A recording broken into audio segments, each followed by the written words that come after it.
सुखदेव जी कहते हैं परीक्षित, भगवान के विवाह हुए हैं 16,108, पर अभी तो 8 हुए हैं, 16,000 कन्या कहां से लाओगे?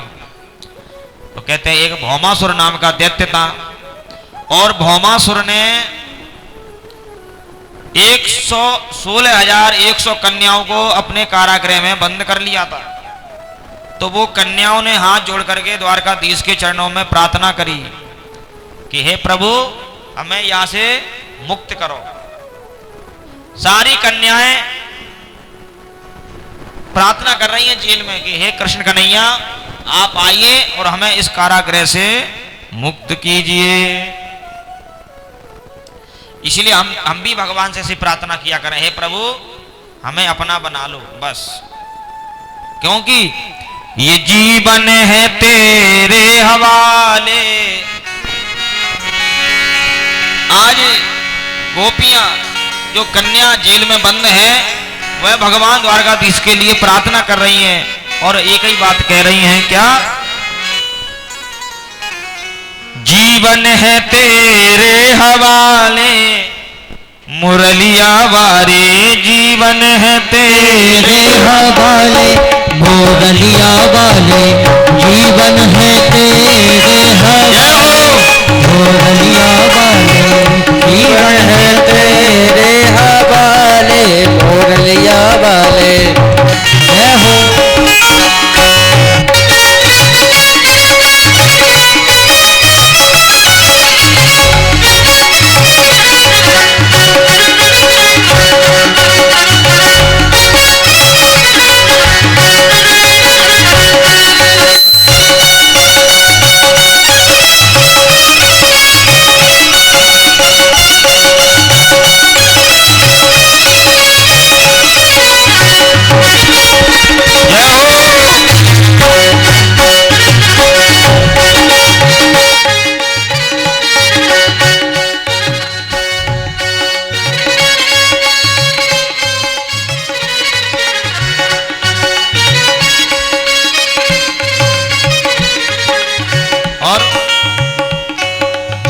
तेरे हाथ की हमें कठपुतली, तेरे हाथ की हमें कठपुतली, तेरे हाथ की हमें कठपुतली, तेरे हाथ की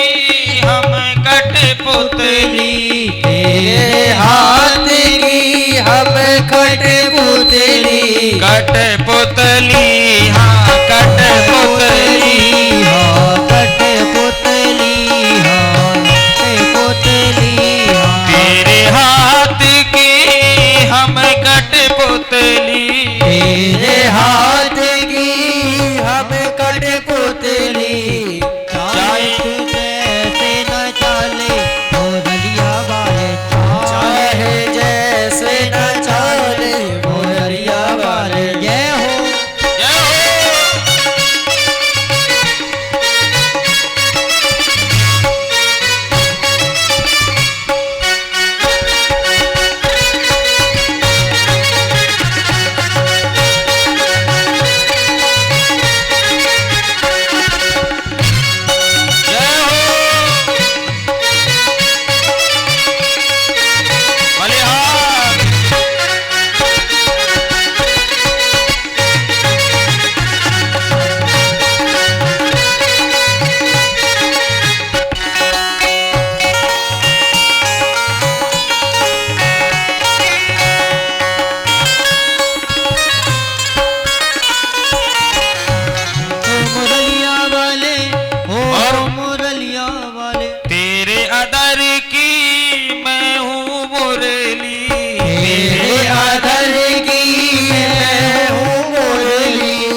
तेरे मोटे मोटे नैन कजरारे, मैं जाऊं तो मैं बलिहारी। तेरे मोटे मोटे नैन कजरारे, मैं जाऊं तो मैं बलिहारी। वो तेरे मोटे मोटे नैन कजरारे, मैं जाऊं तो मैं बलिहारी। मैं जाऊं तो मैं बलिहारी, मैं जाऊं तो मैं बलिहारी। तेरे मोटे मोटे तेरे मोटे मोटे नैन कजरारे, मैं जाऊं तो मैं बलिहारी। तेरे मोटे मोटे नैन कजरारे, मैं जाऊं तो मैं बलिहारी।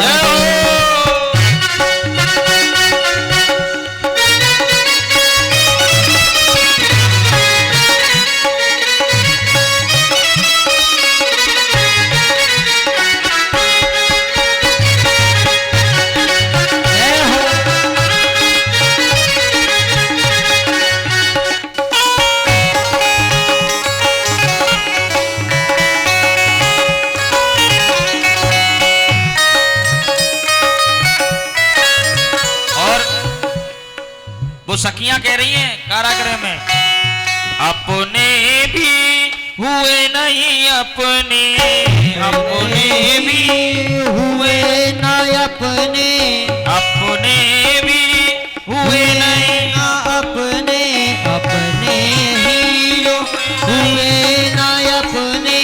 और अपना तू ही रे अपना बना ले मुरलिया वाले, तू ही अपने बना ले मुरलिया वाले। ये जीवन है तेरे हवाले, मुरलिया वाले। जीवन है तेरे हवाले मुरलिया वाले, जीवन है तेरे हवाले मुरलिया वाले, जीवन है तेरे हवाले मुरलिया वाले। जीवन है तेरे हवाले मुरलिया वाले, जीवन है तेरे हवाले मुरलिया वाले। जीवन है तेरे हवाले मुरलिया वाले। प्रभु ये जीवन हमारा तेरे भरोसे है, क्योंकि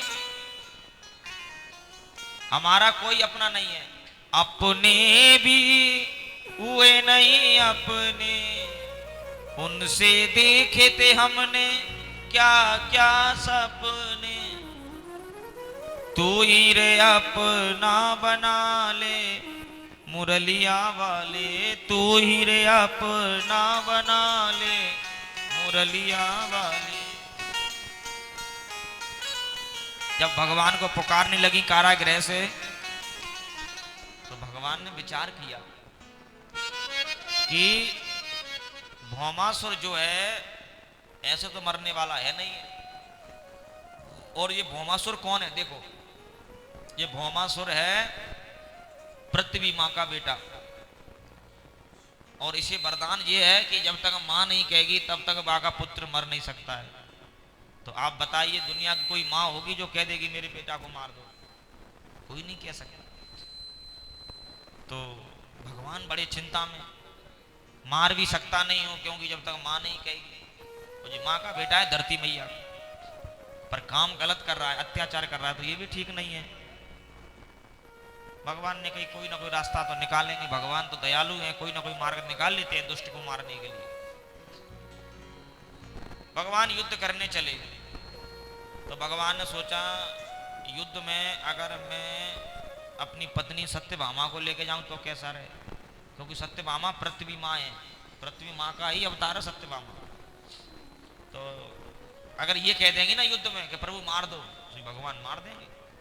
भगवान बड़े चतुर थे, रुक्मणी को नहीं ले गए, कालिंद्री को नहीं ले गए, सत्यभामा को ले गए। सत्यभामा गई युद्ध में, युद्ध होने लगा, भगवान मार नहीं रहे क्योंकि भगवान तो युद्ध लड़ रहे हैं। सत्यभामा के मुंह से अचानक निकल गया कि प्रभु इस दुष्ट को तुम इतना टाइम लगा रहे हो मारने में, बड़े बड़े राक्षस तुमने एक ही रापट में मार दिए, एक चांटे में मार दिए, जाए तुम जो है। भगवान बोले सत्यभामा जी मैं मारना तो चाह रहा हूं पर मैं कैसे मारूं, क्योंकि जब तक आप नहीं कहोगी तो मैं कैसे मार सकता हूं। तो सत्यभामा के मुंह से निकल गया मार दीजिए। तो भगवान ने सुदर्शन चक्कर लिया और भौमासुर का गला काट दिया, कन्याओं को जेल से मुक्त किया। कन्याओं ने दोनों हाथ जोड़े कहा, प्रभु अब हमसे कोई राजकुमार विवाह नहीं करेगा, हमारे पास एक ही रास्ता है कि आत्महत्या कर ले। तो क्या करें? तो भगवान ने कहा चलो मैं अपनी ही पत्नी बना लेता हूं। एक ही लगन में, एक ही मुहूर्त में मेरे भगवान ने और 16,100 कन्याओं को एक ही लगन में, एक ही मुहूर्त में पानी ग्रह संस्कार हुआ, भगवान का सुंदर विवाह हो गया। देव की मैया बोली, बारे कन्हैया, कई कई तो बेचारे एक बहू के आने कई देवताओं को समरते हैं कि मेरे छोरा को विवाह है जाए, मेरे छोरा को विवाह है जाए, और जो तू है 16,100 कन्याओं को ले आयो एक साथ, 8 पहले से हैं, तो टोटल भगवान की कितने विवाह हो गए? 16,108। अब इनके बालक भी होंगे, कन्या भी होंगी। तो भागवत में सुखदेव जी कहते हैं कि 16,108 कन्याओं के एक एक बिटिया हुई है, एक एक बिटिया। 16,108 बिटियां भगवान की हुई है, एक एक बिटिया हुई है। और पुत्रों ने कैसे जन्म लिया? बोले एक एक रानी के 10-10 बेटा हुए, एक रानी के 10-10 बेटा हुए। अब लगाओ 16,108 रानियों के कितने बालक हुए होंगे? तो पूरा अगर गुणा करके देखा जाए तो 1,61,080 बेटा, 16,108 बेटी, 16,108 पत्नी। ये मेरे बांके बिहारी का कन्हैया का छोटा सा परिवार है। जोर से बोलो राधे राधे। हाँ, ये ठाकुर जी का छोटा, संसार कितना बड़ा है, इससे तो छोटा ही होगा। अब बताइए इसमें मेरे भगवान कैसे रह रहे होंगे? किसी का एडमिशन करा के आ रहे होंगे, किसी का जो है नामकरण करवा रहे होंगे, किसी का बालक हो रहा होगा, कहू का नाती, कहू का पोता। भगवान परिवार में बड़े आनंद के साथ रह रहे हैं। परीक्षित जी ने सुखदेव जी महाराज से कहा, महाराज जरा हमें ये और बताइए कि भगवान के तुमने विवाह की कथा सुना दी, भगवान की बेटा की विवाह की कथा सुना दी, ना पोता की कथा और सुनाओ, उनके नाती की। तो सुखदेव जी कहते हैं, परीक्षित भगवान का नाती है अनिरुद्ध, और अनिरुद्ध का विवाह हुआ है बाणासुर की बेटी उषा के साथ। उषा ने सपने में भगवान के नाती को देख लिया, तो चित्रलेखा के द्वारा अनिरुद्ध जी को सोते हुए पलंग के सहित मंगवा लिया, और कारागृह में अपने कक्ष में उषा ने भगवान अनिरुद्ध जी से गांधर्व विवाह कर लिया। बाणासुर को ये खबर पता चली तो आया, दोनों को जेल में बंद कर दिया, क्योंकि माता पिता की आज्ञा से विवाह नहीं हुआ। बाणासुर है शंकर जी का चेला। शंकर जी ने उससे कहा था कि तेरे जीवन में कोई संकट आएगा तो जो झंडा तेरे ऊपर से छत से नीचे गिर जाएगा। तो आज नारद जी ने भगवान से कहा कि प्रभु अनिरुद्ध जी कहाँ हैं? बोले पता नहीं, खेल रहे हों कहीं। बोले नहीं महाराज, बाणासुर की कारागृह में बंद है। क्यों? पूरी कथा सुनाई कि उनकी बिटिया ने तुम्हारे पोता को सपने में देख लिया था, तो उनकी सहेली चित्रलेखा ने उन्हें हरण कर लिया द्वारका से। वाह! दाऊ भैया ने कहा मैं अभी दुष्ट को जाके मारता हूँ, बाणासुर को। कृष्ण बलराम दोनों आए, झंडा गिर गया नीचे, तब उन्होंने हाथ जोड़ के कहा भोलेनाथ रक्षा करो, झंडा गिर गया, आज मेरे ऊपर संकट है। तो भोले बाबा भी आए यहाँ पर, और बाणासुर से कहते हैं कि जा तू आराम कर। कन्हैया जैसे ही आए बाणासुर के कारक भवन में, तो भगवान श्याम सुंदर शंकर जी को देख करके बोले महाराज भोलेनाथ यहाँ तुम क्या कर रहे हो? भोलेनाथ बोले अपने सेवक की रक्षा करने के लिए बैठे हैं। पर द्वारकाधीश आप? बोले तुम जिसकी रक्षा करे बैठे हो ना, उसी को मारने आए। ना ना महाराज ऐसा मत करियो, मैंने वरदान दिया है उसे, उसकी रक्षा का। कन्हैया बोले उसने हमारे नाती को बंद कर रखा है, या तो हमारे नाती को मुक्त कराइए या फिर हमसे युद्ध करिए। तो शंकर जी ने भी युद्ध किया है कन्हैया से। यहाँ पे संतों ने आशीर्वाद, संतों ने हाथ जोड़ के प्रार्थना करी, प्रभु आप आपस में लड़ोगे तो कैसे काम चलेगा, उसको समझाइए। बाणासुर को समझाया, बाणासुर की समझ में आ गया। कहते हैं बाणासुर के 1,000 हाथ थे, तो द्वारका दीक्षित सुदर्शन ने सबके हाथ काट दिए, 4 हाथ बचे। बाणासुर की जो बाणासुर को अहंकार था वो उसका नष्ट हुआ, और अपनी बिटिया को उषा को लेके आया, कहा कि प्रभु क्षमा कर दो, ये मेरी बिटिया, ये तुम्हारा बेटा है, मैं विवाह करने के लिए राजी हूँ। भगवान बोले पहले राजी हो जाते तो ये सब करना ही नहीं पड़ता। तो भगवान का धूमधाम से विवाह, भगवान के पोता का विवाह धूमधाम से हुआ। परीक्षित ने कहा महाराज कन्हैया के विवाह की कथा हो गई, थोड़ा दाऊ भैया की कथा और सुनाओ, दाऊ भैया की थोड़ा कोई प्रसंग सुनाओ। तो दाऊ भैया के कथा सुनाने लगे। एक बार रुक्मणी का भैया रुक्मी की बिटिया आती, तो जामवती है ना, जामवती, तो जामवती का बेटा है सांब। तो सांब का विवाह हो रहा था कुंडनपुर में भगवान के साले के साथ, साले की मोड़ी बिटिया के साथ। तो सब राजा महाराजा आए, शिशुपाल आया, दंतवक्त्र आया, सब आए। दाऊ भैया भी बारात लेके गए, कृष्ण भी बारात लेके गए अपने नाती को लेकर के सांब को। तो वहां ये राजाओं ने क्या किया, शिशुपाल ने, दंतवक्त्र ने, रुक्मी ने, भगवान श्री कृष्ण के साले ने क्या किया, दाऊ भैया से कहा कि आ जाओ चौपर खेलेंगे। तो चौपर दाऊ भैया को खिलाने लगे। अब दाऊ भैया बार बार जीत रहे हैं और ये सब कह रहे हैं नहीं नहीं तुम्हें जीतना हो रही, तुम तो हार रहे हो। दाऊ भैया को बेचारे मिल गए, उल्लू बना रहे। आकाशवाणी हुई, ना ना इस बार तो दाऊ की ही जीत भई है। दाऊ भैया बोले अब तो मानोगे? तो कोई नहीं बोला। जिसकी बिटिया का विवाह हो रहा था, रुक्मी की बिटिया का, भगवान श्री कृष्ण का साला, वो बोला ए दाऊ तुम गंवार हो, तुम क्या जाने चौपर खेलना, राजा महाराजाओं के बीच में तुम्हारी रिश्तेदारी हो रही है तो उसका मतलब ये नहीं है कि तुम जीतोगे। और दाऊ भैया से कोई ऐसी बात बोल दे, दाऊ भैया इनकी दुष्ट, एक तरफ से हमसे रिश्तेदारी निभा रहा है, अपनी बिटिया का कन्यादान कर रहा है और हमसे कह रहा गंवार। दाऊ भैया ने उठाया अपना अलमूसल और धमक दिया, तो साले साहब मर गए और भैया पिता, बिटिया का पिता मर गया और शादी होने के लिए बैठे हैं, बारात दरवाजे पर है। द्वारकापुरी के लोग आ गए द्वारकाधीश भगवान के पास, प्रभु तुम बताओ इस घटना पे तुम क्या कहना चाहते हो, क्या हो गया, तुम्हारे भैया ने तुम्हारे साले को मार दिया, बिटिया के पिता को मार दिया, तुम क्या कहना चाहते हो। कन्हैया बोले अगर मैं ये कह दूं कि दाऊ भैया तुमने अच्छा नहीं किया तो अभी दाऊ भैया मुंह पे गुस्सा हो जाएंगे। तेरे भैया का जो आस प्रयास कर रहे तब तो दिखाई ना दे रहा हो, तेरा सालों मर गया इसलिए नाक सकोड़ रहा है, तो अगर दोनों भैया फूट पड़ जाएगी। और यदि मैं ये कहता हूं कि नहीं नहीं दाऊ भैया तुमने अच्छा किया, तो उधर रुक्मणी नाराज हो जाएगी, एक तो तुम्हारे भैया ने मेरा भैया मार दियो, अरे कम से कम तुम चुप हो जाते।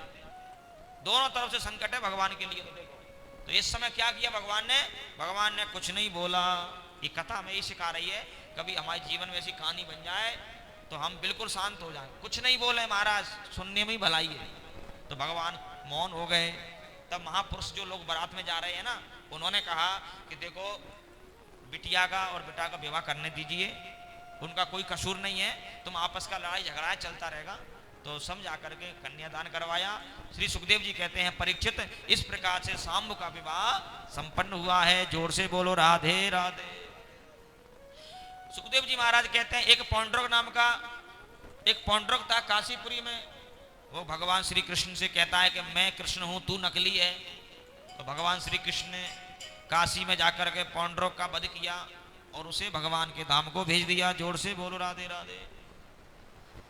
सुखदेव जी महाराज कहते हैं परीक्षित भगवान श्याम सुंदर हस्तिनापुर में आए और हस्तिनापुर में धर्मराज युधिष्ठिर से यज्ञ करवाया, राजसु यज्ञ।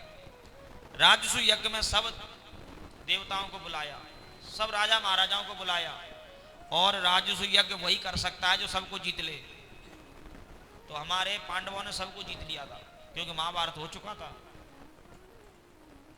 तो कहते हैं जरासंध था कंस का ससुर, जरासंध के पास में अर्जुन को और भीम को लेकर के भगवान गए, ब्राह्मण का वेश बना करके भिक्षा मांगी कि हमें युद्ध दीजिए भिक्षा में। जरासंध ने कहा ठीक है, और युद्ध करने लगा जरासंध भीम से। तो भगवान एक दिन का सभा में ऐसे फाड़ करके फेंक दिया, तो ऐसे भीम ने जरासंध को चीर दिया, लेकिन फिर जुड़ गया। तो भीम ने कहा महाराज ये ऐसे भी नहीं मरा। तो कहा तुम दोबारा युद्ध करना फिर मुझे देखना। तो भगवान ने तिनका फिर चीरा और अगल बगल फेंका। तो महाराज जरासंध का भी वध भगवान ने कराया है। सुखदेव जी कहते हैं राजन धर्मराज ने यज्ञ किया है, अब यज्ञ में पूजा की बारी हुई कि कृष्ण सबसे पहले पूजा किसकी होना चाहिए। तो पांडवों ने कहा हमारे द्वारकाधीश की पहली पूजा होनी चाहिए। तो कहा नहीं नहीं ये तो गंवार है, ये तो ग्वाला है, इसका कोई माता पिता नहीं, से दूर रहता है, ये राजा महाराजा नहीं तो अपने मन से राजा बन गया। भगवान तरह तरह के प्रश्न करने लगे। शिशुपाल भगवान पर बरजने लगा, मेरा विवाह होने जा रहा था, मेरी पत्नी को भगा के ले आया। शिशुपाल भगवान की बुआ का बेटा है। शिशुपाल ने जब जन्म लिया था तो शिशुपाल के 4 हाथ थे। ब्राह्मणों ने कहा कि इसके 4 हाथ हैं पर 2 टूट जाएंगे, 2 ही रहेंगे। पर कारण क्या है टूटने का, कि जिसकी गोदी में ये जाएगा और जैसे ही वो हाथ टूटेंगे तो समझ लेना ये उसी के हाथों मरेगा। तो सब उसको खिला रहे थे, अब किसी की गोदी में वो हाथ गिरे ही नहीं रहे। तो जैसे द्वारकाधीश ने लिया तो उसके दोनों हाथ टूट गए। द्वारकाधीश की बुआ ने कहा, लाला मैं तुझसे भिक्षा मांग रही हूँ। बोले क्या? वचन दे मुझे, तू मेरे बेटा को नहीं मारेगा, क्योंकि तेरे हाथ से मौत है इसकी। तो भगवान कितने कृपालु है कृष्ण। देखिए कहते हैं, बुआ जी मैं अपने भैया की 100 गाली क्षमा करूंगा। बुआ जी ने कहा 100 गाली काय को देगा? वो कोई गाली भी देखो तो कितनी देखो लड़ाई में, 10, 20, 50, 60, 70, 80। ये तो महाराज बुआ जी हैं, 100 पे मान गई। उन्हीं आजकल की बुआ होती तो 1 लाख मांगती कि लाला 1 लाख गाली माफ कर दी। वो जोर से बोल रहा है। आज शिशुपाल ने सभा में गाली देना चालू किया भगवान से, रन छोड़ है, मेरी पत्नी को भगा के ले गया, कायर है, सामना करता मुझसे। भगवान ने कहा, शिशुपाल 99 गाली हो गई हैं, सावधान कर रहा हूं मैंने बुआ को वचन दिया है। पर शिशुपाल नहीं माना, गाली पे गाली देता गया। ठाकुर जी ने सुदर्शन चक्र का ध्यान किया और जाकर के शिशुपाल का गला काट। उधर दाऊ भैया ने दंतवक्त्र का भी उद्धार कर दिया, दोनों भाइयों को मार दिया। ये दोनों भाई। परीक्षित ने पूछा, महाराज ये कौन है शिशुपाल? तब सुखदेव जी ने कहा, राजन ये भगवान के पार्षद हैं जय और विजय। इन्होंने 3 जन्म लिए थे और तीनों जन्मों में भगवान के हाथ से मर करके वैकुंठ को चले गए। पहले जन्म में हिरण्यकश्यपु और हिरणाक्ष बने, दूसरे जन्म में रावण और कुंभकर्ण बने, और तीसरे जन्म में द्वापर में शिशुपाल और दंतवक्त्र बने। राजसूय यज्ञ संपन्न करवाया भगवान ने। भंडारे की सेवा आई, इस भंडारे में कहा कि सब लोग अपनी पूरी सेवा करो। तो कहा, प्रभु आप ही बता दो कौन को क्या करना है। तो द्रौपदी से कहा कि तुम जो है भोजन परोसोगी सबको, पूरी। भीम से कहा कि तुम जो है लड्डू परोसोगे। अर्जुन तुम पत्तल डालोगे। धर्म छोटे भैया नकुल से कहा कि तुम सबको जल पिलाओगे। अब जो मेन मालिक बनता है, अब तो कोई मालिक बनता, अब तो हमारा सभी मालिक बन जाते हैं। नहीं, पहले एक नियम था कि बतौर का मालिक एक ही होता है। मिष्ठान जो मिठाई बनती है एक रूम में रखी जाती थी और उसमें एक मेहमान का तिलक करके उसे मालिक बना देते कि वही तुम्हें भर के देगा। तो भगवान ने कहा एक काम करो, मालिक तो हम दुर्योधन बनाएंगे। और दुर्योधन देखो महाराज परिवार का, और आपस में झगड़ा भी चल रहा था। तो भीम ने तो कहा था नहीं महाराज उसको मत बनाइए, वो दुष्ट है। बोले क्यों? बोले हमारी हंसी करवाएगा। क्यों हंसी करवाएगा? बोले महाराज वो हमारे सबरों मिठाइयों को पार करवा देगा। जब भंडारे में जब हम परसते हैं ना तो अपनों को ज्यादा देते हैं और दूसरा मांगे तो मना कर देते हैं। तो ऐसे ही ये गड़बड़ करेगा। भगवान बोले देखो पांडवों तुम्हें पता नहीं है, मुझे पता है। बोले क्या? दुर्योधन के हाथ में एक ऐसी रेखा है कि अगर वो 2 तस्सल भर के लड्डू किसी को देगा ना चोरी से, तो तुम्हारे बतौर में 4 तस्सल लड्डू अपने आप आ जाएंगे। 10 किलो देगा तो 20 किलो आएंगे। पांडव बोले तो महाराज अच्छी बात है, फिर तो दीजिए। तो कहा इसी को मालिक बनाओ। तो दुर्योधन को मालिक बना दिया और दुर्योधन ने वही किया। और उसे क्या पता था? दुर्योधन महाराज चोरी से लड्डू बांट रहा है, निकालता जा रहा है, देता जा रहा है, जल्दी कर रहा है, हंसी हो इनकी पांडवों की। पर वो लड्डू खत्म ही नहीं हो रहे। क्यों नहीं हो रहे? क्योंकि उसके हाथ में ऐसी रेखा थी। तो हम लोग बतौर में जब लड्डू या कोई मिष्ठान बनाते उसमें दीपक लगाना चाहिए, और दीपक लगा करके हमें भगवान श्री कृष्ण को आसन देना चाहिए कि हे प्रभु जैसे आपने राजसूय यज्ञ में दुर्योधन को मालिक बनाया था, प्रभु हम आपको मालिक बना रहे हैं, आप जिसको मालिक बनाना चाहो बना देना, पर बतौर में माल कम नहीं पड़ना चाहिए। जोर से बोलो राधे राधे। राजसूय यज्ञ संपन्न हुआ। सुखदेव जी कहते हैं परीक्षित तुम्हारे मन में यदि कोई और इच्छा हो तो बताइए। आज कथा का 7वां दिवस है। तब भगवान श्री कृष्ण श्री परीक्षित जी महाराज ने निवेदन किया, अब हमें आप ऐसी कोई कथा सुनाइए जो किसी गरीब के ऊपर भगवान ने कृपा करी हो।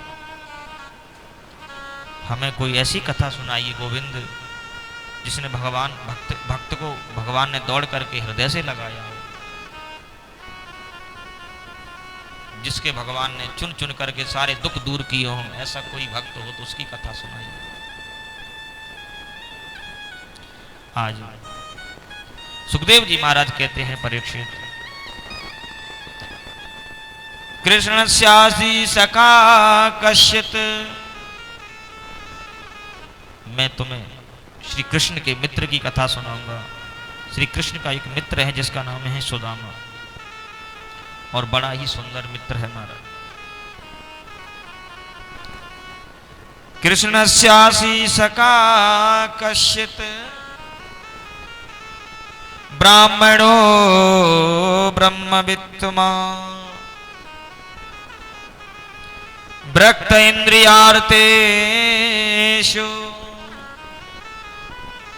प्रशांत आत्मा जितेन्द्रिय।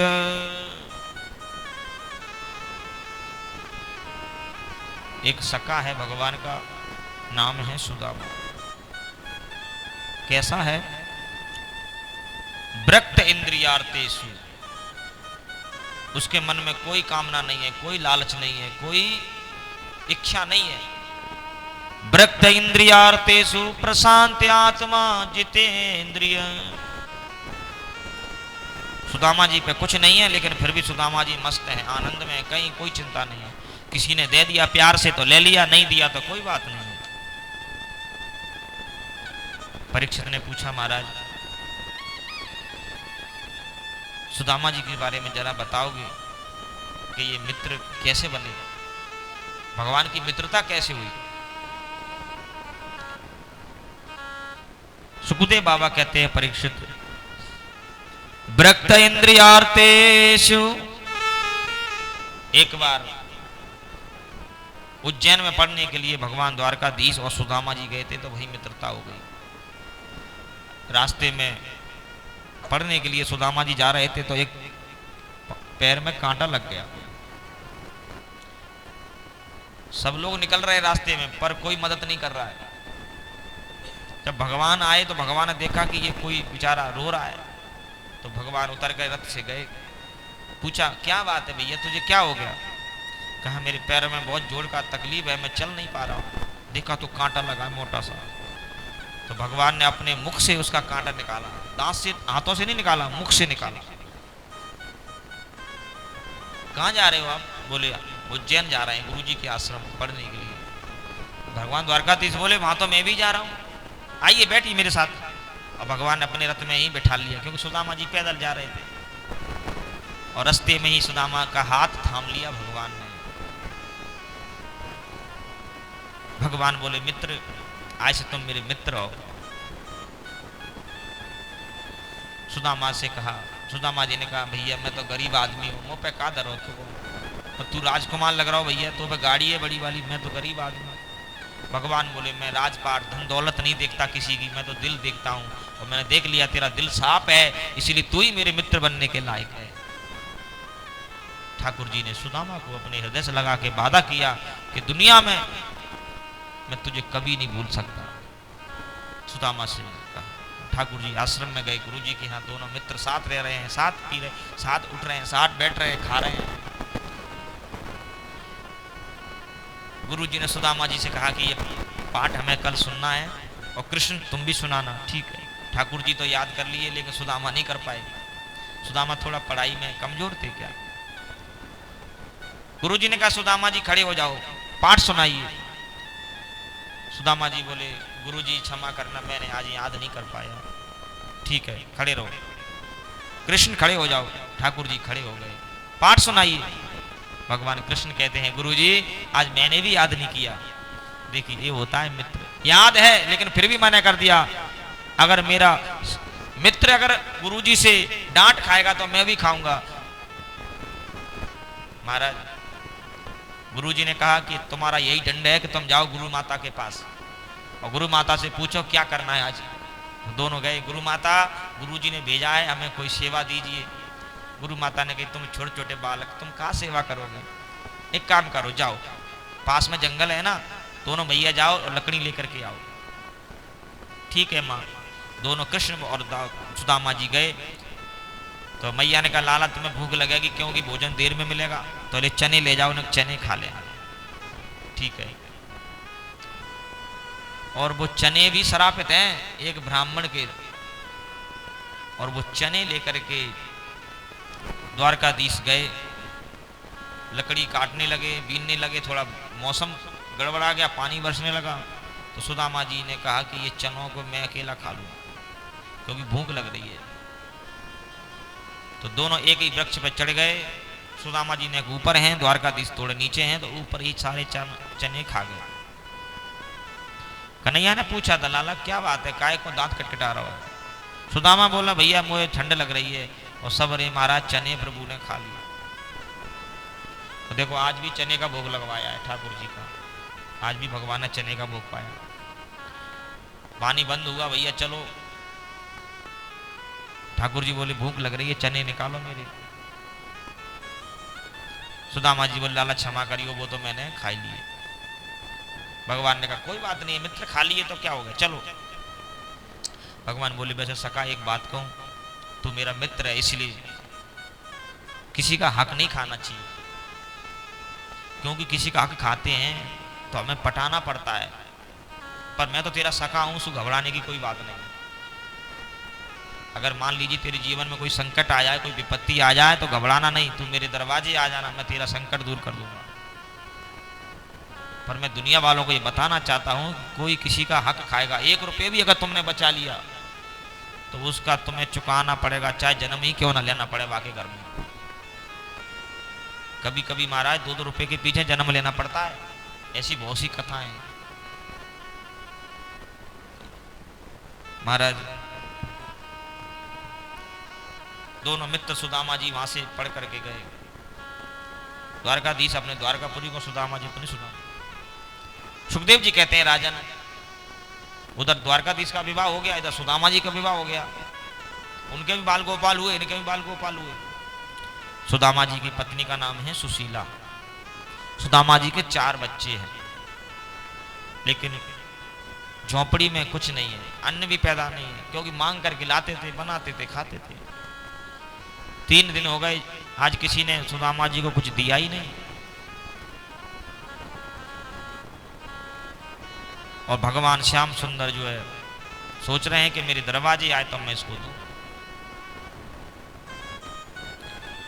एक दिन स्वयं ठाकुर जी ने संत का वेश बना करके सुदामा की कुटिया पे आके बोले भिक्षाम दे। सुशीला भाभी अकेली घर पर थी, कहा महाराज क्या चाहिए? बोली भिक्षा। भिक्षा चाहिए? हमारे पास कुछ नहीं है। क्यों? क्या करते हैं तुम्हारे पति देव? जो आप करते हैं वही आप मांग रहे हो ना, मेरे पति भी मांगते। क्या सुदामा की पत्नी हो? बोले जी। सुदामा की पत्नी? बोले हाँ। तुम्हें मालूम है तुम्हारे पति का मित्र है कौन? बोले कौन है? बोले श्री द्वारकाधीश कृष्णचंद्र महाराज। आप उनसे निवेदन करो, भेज देना। वहां अगर एक बार चला गया तो उसके सारे दुख दूर हो जाएंगे। ये भगवान स्वयं अपने मुख से बता करके गए हैं। पता ठीक है महाराज, मैं भेजूंगी अपने पति को, पूछूंगी। मुझे तो नहीं बताया अभी तक। 4 बच्चे हो गए और ये भी नहीं कहा कि मेरा मित्र है। हम लोग तो तत्काल बता देंगे कि मेरा आज मंत्री जी से मुलाकात हो गई, आज मेरा फलानी जगह, तुरंत। लेकिन भगवान सुदामा जी ने अपनी पत्नी को भी शेयर नहीं किया ये बात। सुदामा जी शाम को जब आए, सुशीला भाभी से कहा भोजन बनाओ। सुशीला भाभी बोली भोजन अभी तो नहीं बना, लेकिन तुम चाहोगे तो बन जाएगा। बोले वो कैसे? सच्ची सच्ची बताइए, मैंने सुना है कि तुम्हारा कोई सखा है। सुदामा जी बोले हाँ देवी, मेरा सखा है। तुमने मुझे बताया नहीं कभी, तुमने कभी पूछा नहीं। कौन है तुम्हारा सखा? तब भगवान श्री कृष्ण के बारे में कहते हैं मेरा सखा है श्री द्वारका का राजा कृष्णचंद्र। तो क्यों नहीं हम उन्हीं के दर पे चले? दुनिया के दर पे मांगने से अच्छा है उसी के दर पे चले, क्योंकि दुनिया तो भिखारी है। इसीलिए द्वारकाधीश के दर पे चले ना, दुनिया से क्या मांगे।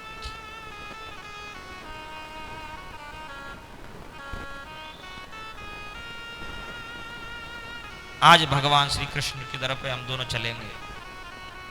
श्री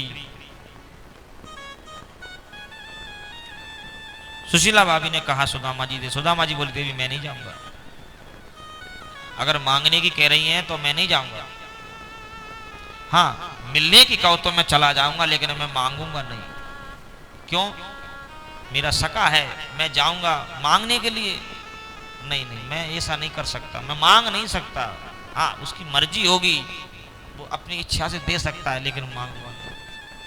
क्यों? मांगा किससे जाता है? मैं कोई भिखारी थोड़ी हूं, ये तो प्रेम का है। सुशीला भाभी समझ गई, ये तो जो है मांगने वाले नहीं है, पर हाँ इन्हें मैं भेज दूंगी तो हो सकता है भगवान दयालु हैं, कृपा कर देंगे। ठीक है महाराज आप जाइए। सुदामा जी बोले देवी कुछ ऐसे स्थान है जहां खाली हाथ नहीं जाते। जैसे मित्र के घर जाओ तो खाली हाथ नहीं जाओ, गुरु के घर जाओ तो कभी खाली हाथ नहीं जाओ, भगवान के मंदिर में जाओ कभी खाली हाथ नहीं जाओ, भगवान की कथा में जाओ कभी खाली हाथ नहीं जाओ। क्यों? क्योंकि ये हमें लेके कुछ जाना पड़ता है। डॉक्टर के यहाँ जाओ कभी खाली हाथ मत जाओ। तो मेरा सका है, मैं कैसे जाऊं? तो भाभी सुशीला बोली तुम जाने की तैयारी करो, मैं पड़ोस में से कुछ लाती हूँ मां। सुशीला भाभी पड़ोस के में गई और पड़ोस में जाकर के अपनी सहेलियों से कहती है बहन मेरा पति द्वारका के लिए जा रहा है, आप मेरे को कृपा करके कुछ दोगी? तो उसके घर में वास में कुछ तो था नहीं, चावल थे, पड़ोस में चावल की फसल आई थी। तो 4 मुट्ठी चावल सुशीला की झोली में डाल दिए कि लो बहन मैं तुम्हें देती हूँ। 4 मुट्ठी चावल आज सुशीला भाभी की गोद में डाल दिए। 4 मुट्ठी चावल सुशीला भाभी लेकर के आई, सुदामा जी से कहती है महाराज ये लीजिए, मैं चावल ले आई तंदुल, साड़ी का ही पल्लू थोड़ा सा फाड़ करके और चावल बांध दिए, ले जाइए महाराज ये प्रसाद है मेरा, ठाकुर जी का भोग लगाइए।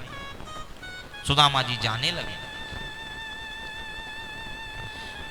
सुदामा जी जब जाने लगे तो सुशीला भाभी दोनों हाथ जोड़ के कहती है प्रभु मेरे ठाकुर जी पूछें कि मेरी भाभी ने मेरे लिए कछू भेजो है क्या? तो कह दियो कृष्ण तेरी भाभी पे कछू नहीं था इसलिए चावल भेजे हैं, कच्चे चावल हैं, भात बना के खा लियो, दूध डाल के खीर बना लेना।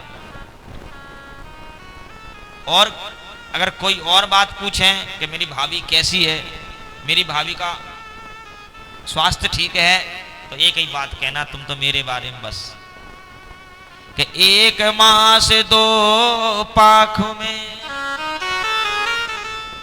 2 एकादशी होए,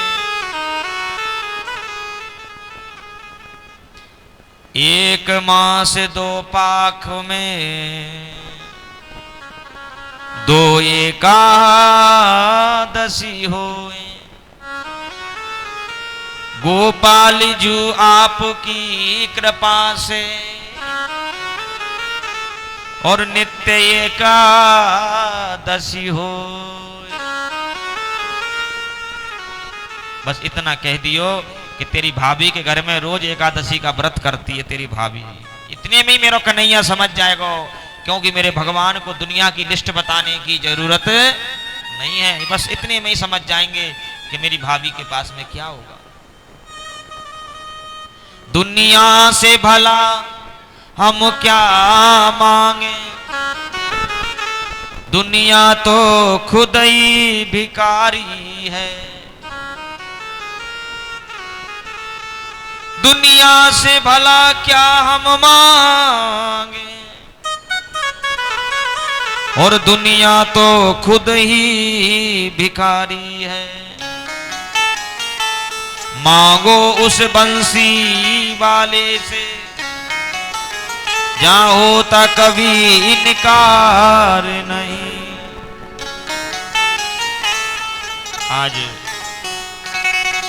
आज भगवान श्री द्वारकाधीश कह रहे हैं भाभी सुशीला से, बहुत सुंदर किया तूने कि आज इसको भेज दिया, नहीं ये आने वाला नहीं था। सुदामा जी बोले देवी हम जा रहे हैं, बच्चों का ध्यान रखना, अपना ध्यान रखना। ठीक है महाराज, हम अपना ध्यान रखेंगे, आप भी अपना ध्यान रखना। ठीक है देवी। और कृष्ण कृष्ण कह करके सुदामा जी द्वारकापुरी के लिए चले हैं। कि दूर नगरी, बड़ी दूर नगरी, दूर नगरी,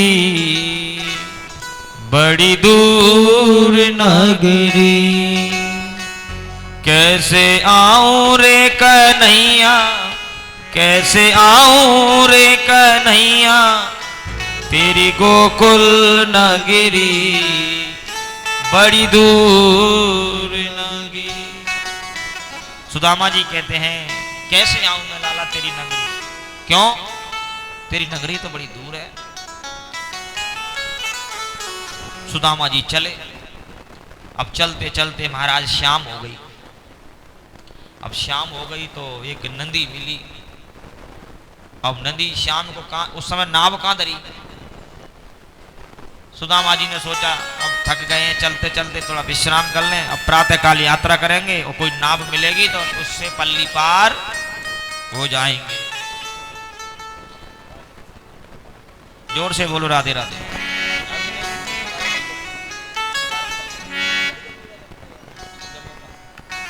जोर से बोलो राधे।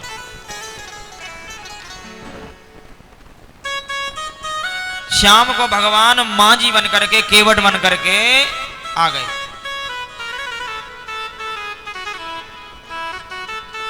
भगवान बोले भैया काऊ को पल्ली पार जाना हो तो आ जाओ। सुदामा जी बोले अभी भी एक नाम बाकी है। सुदामा जी दौड़ करके बोले अरे भैया मोए पल्ली पार उतार देखो का। भगवान बोले आजा मेरी नाव में, बैठ मेरी नाव में, मैं अभी उतारा पल्ली पार। भगवान बोले मैं उन्हीं को पार उतारता हूं जो मेरे घाट पर आते हैं। भगवान तो ठीक ही कह रहे हैं कि जो मेरी कथा में मंदिर में आता है मैं उन्हीं को पार उतार देता हूं, और जो मेरे रास्ते से, जो मेरे घाट से भटक जाता है उनकी गारंटी नहीं है। सुदामा जी बोले भैया मैं हूं तो तेरे घाट पे आया हूं, मुझे उतार दे पल्ली पार, आजा बैठ नाव में। सुदामा जी झट दीना गए और नाव में बैठ गए। अच्छा भगवान को पता है कि इसके पास उतराई नहीं है तो फिर क्यों मांगी। भगवान बोले ये बता तेरे पास उतराई के लिए क्या है, क्या देगा। अब जैसे ही उतराई का नाम सुना सुदामा जी तुरंत उतर गए नीचे। भैया उतराई नहीं है मेरे पास, ले जा अपनी नाव, बाद में आऊंगा। भगवान बोले क्यों उतर गया भाई, कच्चू तो होगा तेरे पास, क्या है तेरे पास। सुदामा जी बोले मेरे पास कुछ नहीं है। ऐसा नहीं हो सकता, कुछ तो होगा। बोले कुछ नहीं है, गरीबी है, और गरीबी मेरी कोई ले नहीं सकता है। ठाकुर जी बोले एक काम करो, बैठो मेरी नाम में महाराज, और आज मैं उतराई में तुम्हारी गरीबी स्वीकार कर लेता हूं। और यहीं पर मेरे भगवान श्री द्वारकाधीश ने सुदामा की गरीबी को उतराई में ले लिया। यहीं गरीबी दूर हो गई सुदामा की, देखिए। और भगवान श्याम सुंदर केवट बन करके आए हैं, रथ में नाव में बैठा करके सुदामा को अब नाव चलाने लगे भगवान। भगवान ने पूछा क्यों भाई कहां जा रहे हो आप। सुदामा जी बोले अपने सखा से मिलने जा रहे हैं। कहां। बोले द्वारकापुरी में। द्वारकापुरी में तुम्हारा सखा रहता है। बोले हाँ द्वारकापुरी में तो हम भी रहते हैं महाराज, पर यहां तो नौकरी कर रहे हैं। जोर से बोलो राधे राधे। अच्छा। सुदामा जी ने द्वारकाधीश ने कहा भाई द्वारकापुरी में तुम्हारा कौन सखा है। मैं द्वारकापुरी का रहने वाला हूं, मैं सबको जानता हूं, तो मुझे आप बताओगे कि आप द्वारकापुरी में किस किस को जानते हो। सुदामा जी बोले हम किसी को ना जाने भैया, हम तो एक ही को जाने। बोले किसको। बोले अपने कन्हैया को। कन्हैया को। ये कन्हैया कौन है, आपका नाम बताओ। तब भगवान श्री कृष्ण से सुदामा जी कहते हैं भैया केवट मेरो सखा है द्वारका का राजा श्री कृष्ण, काली कमली वाला। मेरा सखा है। कौन? बोले काली कमली वाला। अच्छा तुम्हारा सखा है? बोले हाँ। सुदामा जी बताते हैं कि काली कमली वाला मेरा यार है। काली कमली वाला मेरा यार है, यार है। मेरे मन का मोहन तू दिलदार है। जय हो। काली कमली वाला मेरा यार है, यार है। मेरे मन का मोहन तू दिलदार। अरे हाँ दोनों हाथ हो।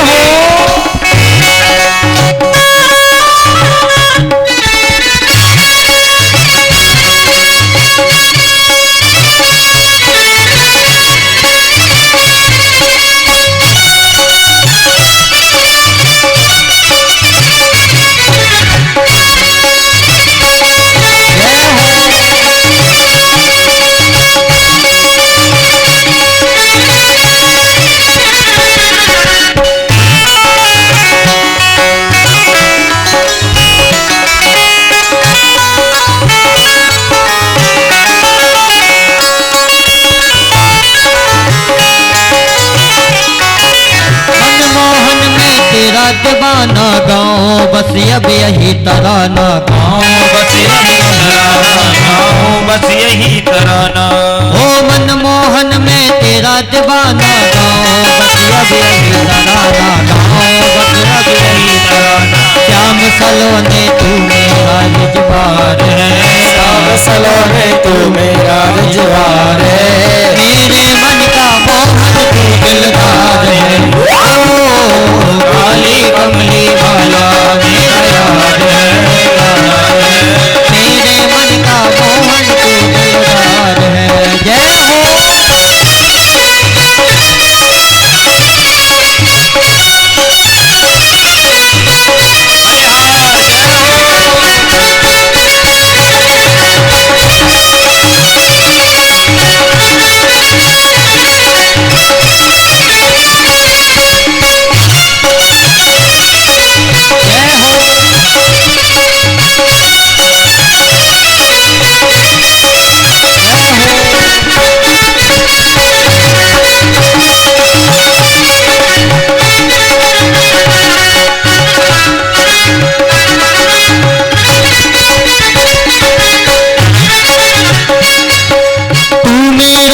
तेरा प्यारे ए जीवन अब तेरे सहारे, ए जीवन अब तेरे सहारे। तू मेरा मैं तेरा प्यारे ए जीवन अब तेरे सहारे, ए जीवन अब तेरे सहारे। मेरे हाथ इस जीवन की पतवार है, बार है।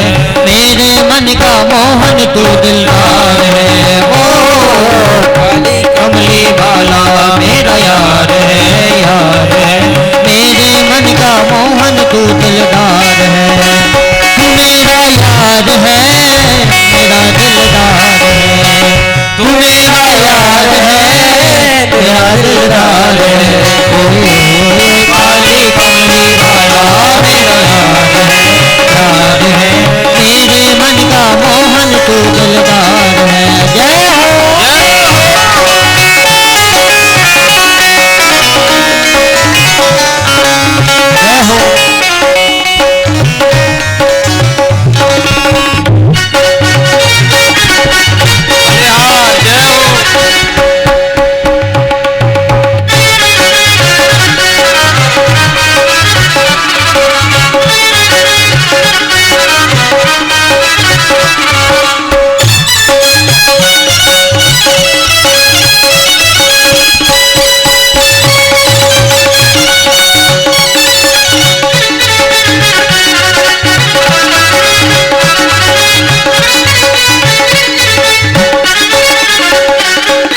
पागल प्रीत किए जे आशा, दर्द दिल दर्शन का प्यासा, दर्द दिल दर्शन का प्यासा, दर्द दिल दर्शन का प्यासा। पागल प्रीत किए जे आशा, दर्द दिल दर्शन का प्यासा, दर्द दिल दर्शन का प्यासा। तेरे वादे पे मुझे इतबार है, बार है। मेरे मन का मोहन तू दिलदार है। ओ काली कमली वाला मेरा यार है, यार है। मेरे मन का मोहन तू दिलदार है। जय हो बलिहार।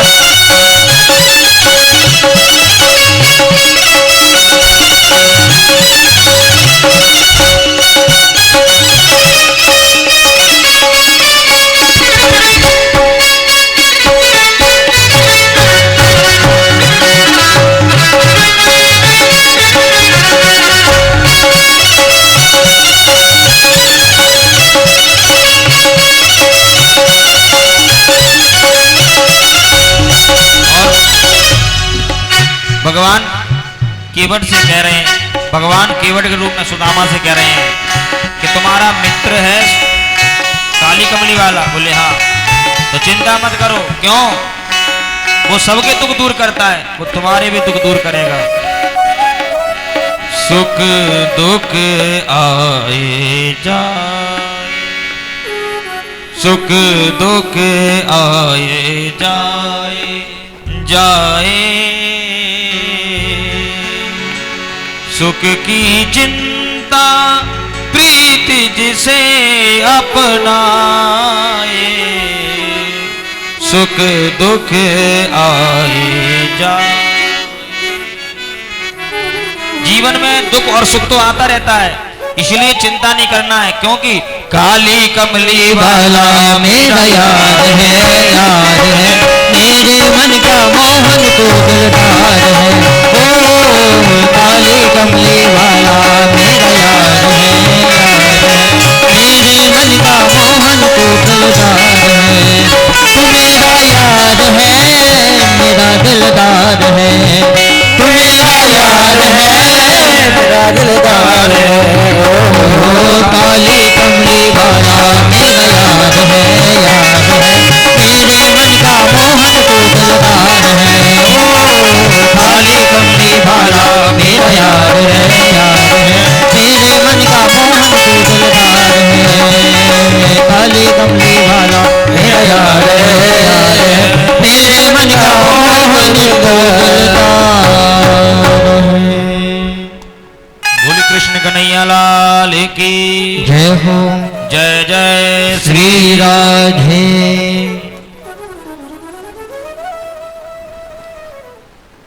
सुदामा जी कहते हैं मेरा वो यार है, मित्र है, सखा है, मैं उनसे मिलने जा रहा हूं। भगवान ने गंगा जी से पार उतारा। रात का समय है, कहाँ जाए, रास्ता मालूम नहीं है, तो सुदामा जी वहीं पर लेट गए। अब सुदामा जी बेचारे सुबह से शाम तक चलते चलते थक गए, थोड़ा प्यास भी लग रही है, भूख लग रही है। अब कुछ खावे को तो लेके नहीं आए रास्ते में, कि भूख लगती है, प्यास लगती है और जिंदगी अब उदास लगती है। भूख लगती है, प्यास लगती है और जिंदगी अब उदास लगती है। सुदामा जी बोल रहे हैं, कैसे आऊं मैं कन्हैया तेरी द्वारिका, और आंसू भी अब निराश लगती है। हे कन्हैया, हे द्वारकाधीश, मैं कैसे तेरी नगरी आऊं, क्योंकि मैं तो जो है थक गया हूं इतने में, और तेरी द्वारका न जाने कितनी दूर होगी। और ऐसा सोच करके मित्र सुदामा वहीं पर सो गए। भगवान श्याम सुंदर ने सोचा कि मेरा मित्र तो बेचारा 1 महीना में भी नहीं लग पाएगा ठिकाने। तो भगवान ने कहा, योग माया आप मेरे मित्र को लेके आइए। वो नदी के किनारे सो रहा है, उसकी नींद नहीं खुलना चाहिए, उसे डिस्टर्ब नहीं होना चाहिए, बिल्कुल उठा के लाइए और उसे द्वारकापुरी में ला करके सुला दो। योग माया गई, सुदामा जी को उठाया और ला करके सुदामा जी को द्वारकापुरी में लिटा दिया। अब सुदामा जी की नींद खुली। अब नींद खुली तो सोए थे, तब नदी का किनारा था। और आंख खुली तो महाराज महल इठारी बड़े बड़े भवन और जय जयकार हो रही है। बोली द्वारकाधीश भगवान की जय हो। बोली द्वारकाधीश भगवान की जय हो। जय जयकार हो रही है। सुदामा जी ने सोचा कि अब हो गया गड़बड़। हम सोए थे तब नदी का घाट और जागे तो ये महल अटारी, जरूर हमारा शरीर छूट गया, हम मर गए और अब हम स्वर्ग में आ गए। सुशीला से मैंने कहा था मत भेज, अब सुशीला को छोड़ के मैं आ गया, क्या करूं। सुदामा जी बोले कभी कभी ऐसा भी होता है कि सपना देख लेते हैं, तो कहीं मैं सपना तो नहीं देख रहा हूं। तो सुदामा जी अपने को नोचने लगे। तो कहा नहीं नहीं दर्द हो रहा है मेरे, मैं जाग रहा हूं, सो नहीं रहा हूं। फिर भी सुदामा जी को भरोसा नहीं हुआ। देखो आगे गए और एक द्वारपाल से बोलने लगे, भैया जरा सच्ची सच्ची बताओगे? बोले पूछो महाराज। ये बताओ मैं जग रहा हूं कि सो रहा हूं? अब वो सुदामा को देख करके हंसने लगे कि ये बात कैसी पूछ रहा है? आप किसी से कहो भैया बताओ मैं सो रहा हूं कि जग रहा हूं।